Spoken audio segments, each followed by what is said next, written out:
Magandang araw po, magandang tanghali, magandang hapon, magandang gabi, anumang oras po kayo nakikinig ngayon.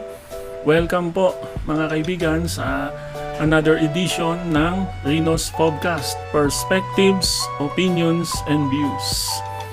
Okay, so mga kababayan, ang isang tao po na nanunungkulan sa pamahalaan, public officials or employees, whether elected or appointed, ay tinatawag na public servant o tagapaglingkod ng mamamayan. Ang kanya pong posisyon nitong public servant ay may kaakibat na pagtitiwala. May kaakibat na pagtitiwala na ipinagkatiwala sa kanya ng sambayanan. Yan po ang nakatakda sa ating Constitution na sinasabi na a public office is a public trust. Kaya nga po, mga kaibigan, ang bawat public servant o government officials and employees ay dapat na magpakita ng pinakamataas na halimbawa.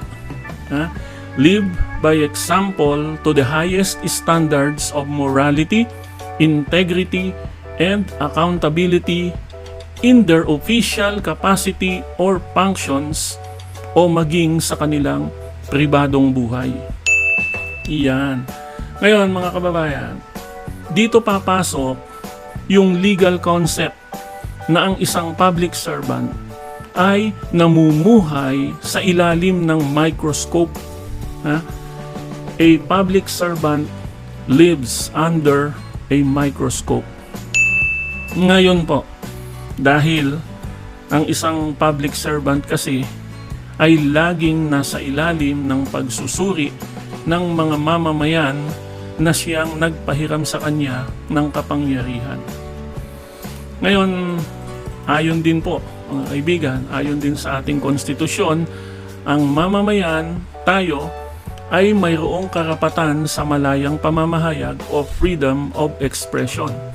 May karapatan po tayo na suriin, i-scrutinize ang buong pamahalaan kasama na itong mga public officials and employees. I-scrutinize natin sila sa pamamagitan ng malayang pamamahayag o freedom of expression. Public servants live under intense public scrutiny. They live under a microscope. Kaya nga po paulit-ulit na sinasabi ng ating Korte Suprema,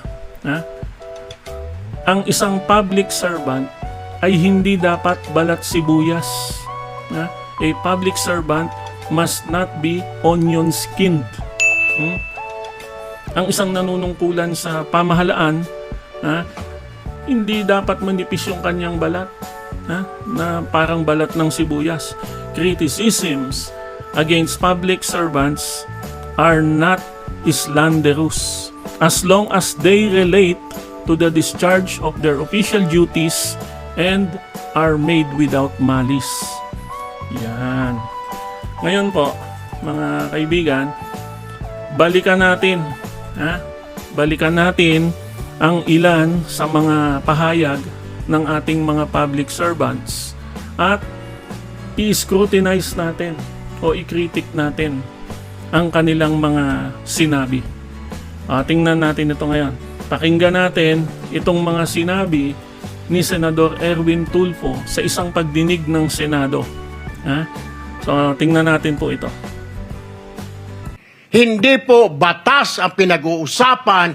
Wala ho tayong pakialam sa batas na yan. Sometimes, you have to bend the law to be able to please the people. Mas mataas po ang taong bayan sa batas. Am I right, Secretary Remulla? Yes, sir. Mr. Chairman. Alam niyo po, sa isang pelikula, merong isang pelikula na merong airbender. Merong waterbender, merong earthbender, meron ding firebender. Sa pelikula po yon. Pero ngayon, sa ating Senado, meron ng lawbender. Kasi ang sabi ni Senador Erwin Tulfo ay bend the law. Ha? Bend the law.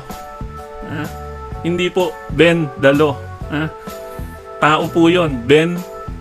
Tapos ang apelido, Dalo. Ha? Bend the law. Yan. Ngayon mga kaibigan, siguro naman po ay narinig na naman siguro ni Senador Erwin Tulfo yung legal maxim na Dura lex sed lex. Ibig pong sabihin, the law may be harsh but it is still the law. Na marahas man ang batas o mabigat man ang batas, iyon pa rin ang batas na dapat sundin. Hindi pwedeng baluktutin ang batas kahit pa iyon ay magiging pabor sa mamamayan. The law is the law. The rule of law must prevail over personal opinions and sympathy. Even if a law is strict or will cause inconvenience, it must be followed and applied to everyone because no one is above the law. Yan. Ang batas po natin ay ginawa ng lehislatura para sundin. Ginawa para sundin, hindi para baluktutin sa kahit ano pa mang dahilan.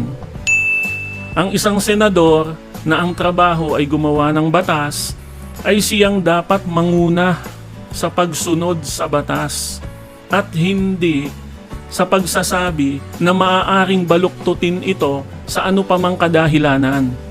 Yon, the law is the law. No one is above the law.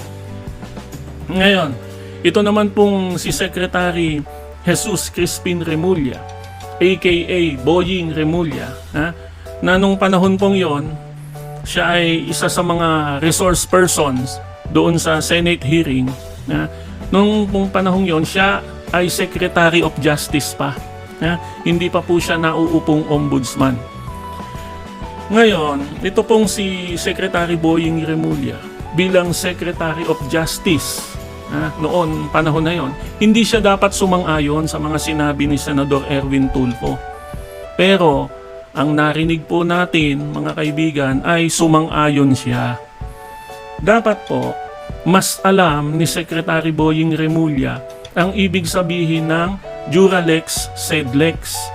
Dahil siya po ay isang abogado at officer of the court. Ngayon, di tapos na yan. Dito naman po tayo. Pakinggan naman natin itong si Senador Alan Cayetano. Panoorin po natin to. Pakinggan natin to. Sandali. Sorry but I don't think there's any question. The Senate is under attack. Was under attack. The Senate was under attack? The Senate was under attack. May pukpok pa sa lamesa, mga kaibigan. Ngayon, bilang Senate President, nung nangyari yung putukan sa loob ng Senado, bilang Senate President, meron bang ginawang investigasyon ng Senado para malaman ng mga mamamayan kung totoo ba na ang Senado nga ay under attack? O baka naman sarswela lang yon? Di ba? Wala namang ginawang investigasyon ang Senado. Ngayon, ito naman. Lipat naman tayo dito kay Senador Marcoleta. Noong siya po ay congressman pa lamang, siya ay member pa ng House of Representatives. Sinabihan po niya sa isang pagdinig ng House of Representatives, sinabihan niya na hindi daw kasi abogado itong si Congressman Raul Manuel. Eto, pakinggan po natin ito. Sandali. Yung nagiging line of questioning na ating colleagues are essential to the conduct of our proceedings sa komite. Ilang, Mr. Chair. Thank you. Mr. Chair, this is the problem of non-lawyers. They insist on something that should not be done. Noted, Thank Congressman Marcoleta.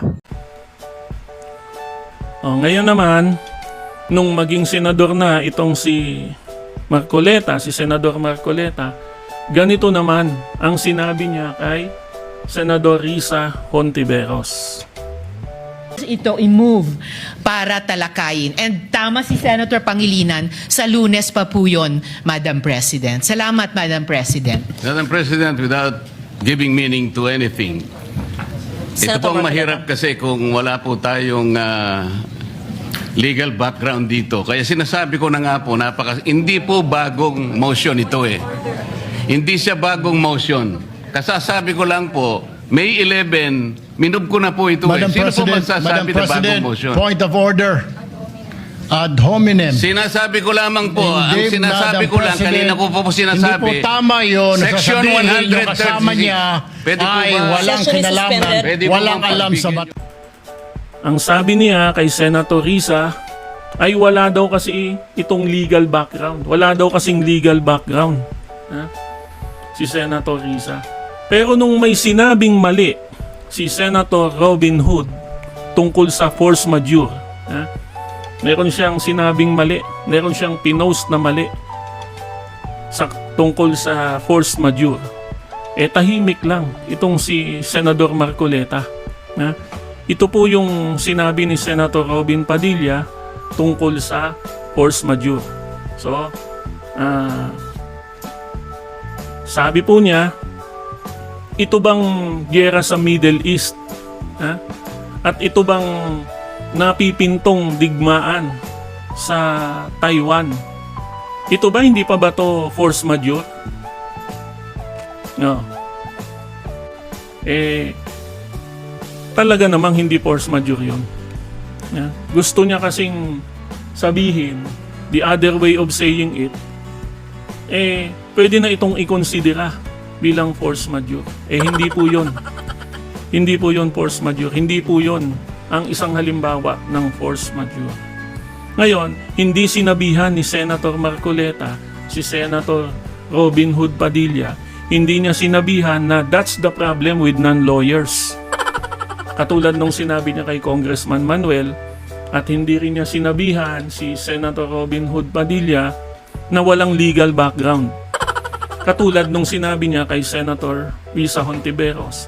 Kasi nga po, si Senator Marcoleta at si Senator Robin Padilla ay magkakampi. Kaya wala siyang comment sa maling pahayag ni Senator Robin. Yon. Ngayon, siguro po mga kaibigan, kaya nasabi ni Senator Marcoleta, itong mga comment na ito, nasabi niya ito doon sa isang kapwa niya mambabatas sa House, na that's the problem with non-lawyers. At doon naman sa isang kapwa niya senador, nung naging senador na siya, nasabi niya sa kapwa niya senador, kay Senator Risa, na walang legal background. Siguro, kaya nasabi ito ni Senator Marcoleta ay dahil baka naman magaling na abogado ito. Baka naman magaling na abogado itong si Senator Marcoleta. Ngayon, balikan nga natin kung ano ba ang sinabi ni retired Supreme Court Associate Justice Antonio Carpio nung tinanong siya sa isang interview kung ano ang tingin niya sa caliber. Kung ano ang tingin niya sa kalibre ni Senator Marcoleta bilang isang abogado. Panoorin po natin ito. There are two justices here. Is Mark Oleta considered a legal luminary? In the calibers of lawyers, where does he fall, Justice? He belongs to the lowest rank. Ay, kasama niya si Juan. Kasama niya si Atty. Topacio. Rako na Topacio yan. Ayan, mga kaibigan. Ayon kay Associate Justice Antonio Carpio, lowest caliber pala na abogado itong si Senator Marcoleta. Hindi ako may sabi niya na yan ay recorded, mga kaibigan. Kaya nga po, mga kababayan, suriin nating mabuti ang mga public servants. Ilagay natin sila sa ilalim ng microscope. Suriin natin kung tama ba at totoo ang mga ginagawa at sinasabi nila. Buksan natin ang ating mga mata sa tama at totoo. Huwag maging bulag na panatiko sa mga politiko. Ha? Huwag maging bulag na panatiko sa mga politiko. Dahil ang pagiging panatiko ay nagdudulot ng katangahan.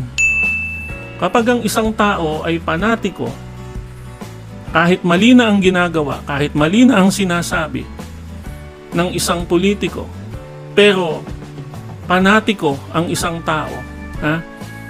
Nagiging tanga yung tao na yon. Kaya, huwag pong maging panatiko.